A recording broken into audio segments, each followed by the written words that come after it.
মেয়োনিজের recipe দেওয়ার পর থেকে তোমরা আমার এই নানের রেসিপির জন্য পাগল করে ফেলতেছো। তো আজকে এই নরম তুলতুলে নানের রেসিপিটা দিয়ে দিতেছি একদম সহজভাবে। আমার মতো করে যদি এইভাবে একবার নান বানায় খাইতে পারো শালা, তাইলে আর কোনো দিনও তুমি নান কিনা খাইবা না, এটা আমি গ্যারান্টি দিতেছি।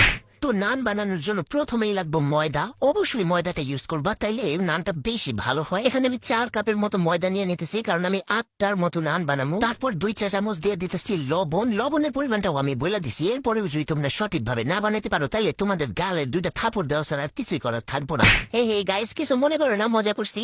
তারপর 2 টেবিল চামচ দিয়ে দিতেছি চিনি। পারফেক্ট নান বানাইতে হইলে কিন্তু মেজারমেন্ট ঠিক রাখতে হইব। যদি উল্টাপাল্টা বেশি কম দিয়ে দাও, তাইলে কিন্তু হইব না। এরপর চিনির ডাবল করে দিয়ে দিতে হবে গুঁড়া দুধ। গুঁড়া দুধ নিয়ে কিন্তু কিপটামি করা যাইব না। 4 টেবিল চামচ গুঁড়া দুধ দিয়ে দিচ্ছি। কিপটামি না করে যদি গুঁড়া দুধ অনেক বেশি করে দিয়ে দাও, তাহলে কিন্তু নানটা খাইতেও সেই রকম স্বাদ লাগবো, সেই স্বাদ লাগবো। এখন নান বানানোর সবচেয়ে মেইন উপাদান ইস্ট। এটা দিয়ে দিতেছি। একজনে কমেন্ট করছে ইস্ট ছাড়া নান কিভাবে বানাবে। এই বলো, ইস্ট ছাড়া কি নান বানানো যায় নাকি? শুধু ইস্ট ব্যবহার করলেই হইব না, ভালো ব্র্যান্ডের ইস্ট ব্যবহার করতে হইব। 2 কাপ ময়দার জন্য 1 চা চামচ ইস্ট ইউজ করবা। তো এই জায়গায় আমি 4 কাপ ময়দা নিছি, তাই 2 চা চামচ ইস্ট ইউজ করছি। বেশ, আর কিছুই দিতে হইব না। এখন এই যে আমার বুইতে আমার হ্যান্ডউইচটা দিয়া ঘুটায় সবগুলো উপকরণে ভালোভাবে মিশাই নিতে হবে, যেন সব জায়গায় সমানভাবে সবকিছু ছড়ায় যায়।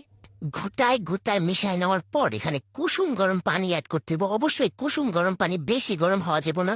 একটু ঠান্ডা হইলে সমস্যা নাই, কিন্তু বেশি গরম হওয়া যাবে না। সাবধান, অল্প অল্প পানি অ্যাড করে মুঠা নিতে হইব। তারপর আবারও পানি লাগে, আবারও পানি দিতে হইব। এটা নর্মাল যে ডো বানাই তার থেকে একটুখানি সফট হইব, স্টিকি হইব।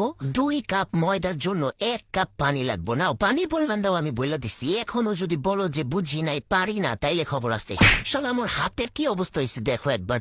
তো এই যে যখন একটু স্টিকি লাগবে, তখন এই জায়গার মধ্যে দিয়ে দিবা সয়াবিন তেল। 1 টেবিল চামচের মতো সয়াবিন তেল দিয়ে এটারে মাখাই নিতে হইব। তাইলে দিবা হাত থেকে সব ছুটতে গেছে। এই দেখো ডোটা কিন্তু এই যে এরকম স্টিকি হইব, একটু আঠালো হইব, নাইলে কিন্তু ডোটা ভালোভাবে ফুলবো না। এখন উপরে একটু তেল ব্রাশ কইরা 2 ঘন্টার জন্য রেস্টে রেখা দিব ঢাইকা। 2 ঘন্টার মধ্যে দেখো এটা ফুললা কতটুক হয়। এই দেখো 2 ঘন্টা পর ডোয়ের অবস্থা দেখো। তোমার ডোটা যদি পারফেক্ট ভাবে করতে পারো, তাইলে ঠিক এমনি ফুলবো। ফুলতে একদম ঢাকনার লগে লেগে গেছে, জায়গা থাকলে আরো ফুলতো।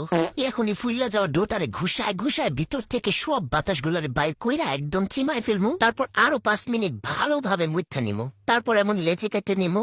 এরপর নর্মাল রুটি যেভাবে বানাই ওইভাবে বেললা নিমু। আবার নর্মাল রুটির মতো পাতলা করে ফেললো না। তোমরা তো সবাই জানো নান একটু মোটা থাকে, তো ওই রকম মোটা করে নিবা। এই যে এতটুক মোটা করতে পারো, এটা নানের পারফেক্ট সাইজ।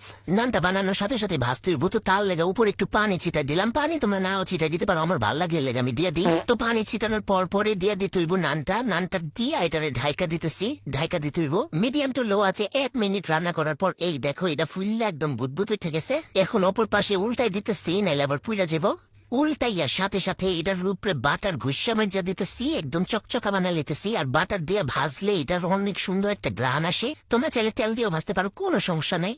একইভাবে অপর পাশ উল্টাইয়া এর উপরে বাটার ঘুষা দিতেছি। আর তারপর ইশালা নান একদম রেডি। সবগুলা নান এইভাবে বানাই নিছি। ওরিশালা এই নান যে কি সফট, মুখে দেওয়ার লগে লগে একটু মিলায় যায়, এত স্বাদের নান বানাইছি। যে কোনো কিছু দিয়ে এই নানটা তুমি খাইতে পারবা, এতই মজা হয়। একবার জাস্ট বানায় ট্রাই করো, গ্যারান্টি দিতেছি। এরপর থেকে তুমি কোনোদিন আর বাইরে থেকে কিনা খাইবা না, সব সময় বাসায় বানায় খাইতে বাধ্য হইবা।